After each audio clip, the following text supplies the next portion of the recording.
Hey everyone, is CrystalDiskInfo not opening on your Windows PC? If the program won't launch, crashes immediately, or stays stuck without opening, don't worry.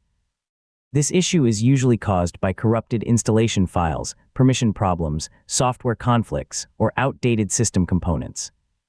In this full guide, I'll show you exactly how to fix CrystalDiskInfo not opening step by step. So let's get started. Before trying anything else, restart your computer.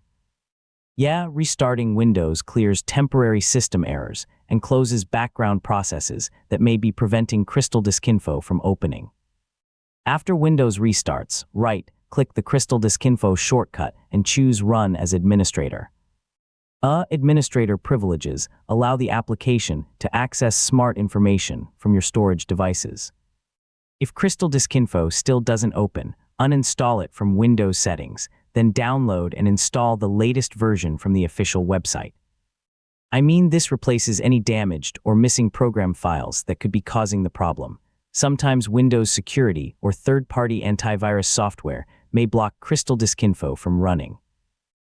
Check your protection history or quarantine section and restore the application if it has been blocked by mistake. Now open Windows Update and install any available updates. Keeping Windows up to date improves compatibility and fixes bugs that may prevent applications from launching properly. If the issue continues, open Command Prompt as an administrator and run the System File Checker followed by the DISM Repair command.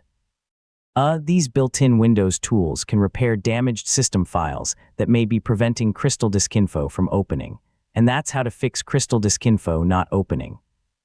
By restarting your PC, reinstalling the application, checking security software, updating Windows, and repairing system files, you can solve most startup issues and get CrystalDiskInfo working again. Thanks for watching, and I'll see you in the next tutorial.